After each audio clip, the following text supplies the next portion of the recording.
Magandang umaga mga katambay. Andito tayo ngayon sa Metro Tuban. Tingnan nyo naman yung mga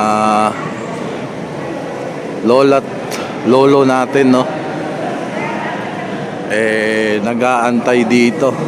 Hindi pa kasi nagpapaakyat, no? Merong programa ngayon dito si Yorme. At makita nyo naman talaga yung mga commitment ng ating mga lolo't lola. Ang aga-aga, oh. Nakapila pa sila.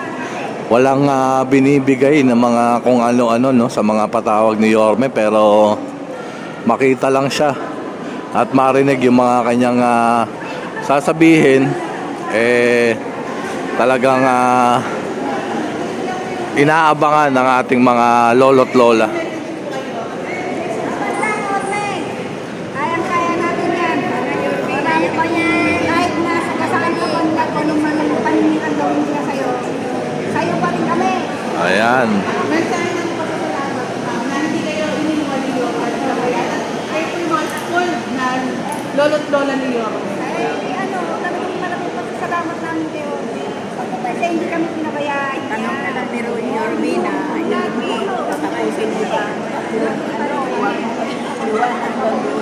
Ayan. Sa una, okay, ayos yun, hindi pinabayaan.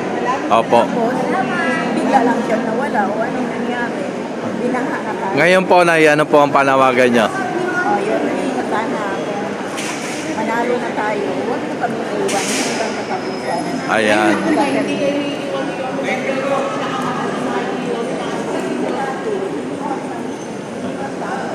Ayan, may panawagan din sila mother kay Yorme. Ayan, yung accommodate din kasi ng elevator, hindi ganun kadami, no? Kaya marami na ring mga mga tao sa taas. Eto, nakapila sila para sumakay ng elevator kasi nga yung mga attendee rito, mga pupunta sa patawag ni Yorme, mostly yan mga lolo't lola, mga nanay, tatay, no? Talagang iba talaga rin yung commitment nila talaga at pagmamahal nila kay Yorme. Dito na tayo mga katambay sa venue.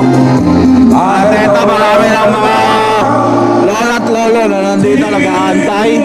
At bago magantay, yung mga audience nila natin, nag-entertain, no? May video ko rito at grabe, mga talentado. Yung mga kumakanta.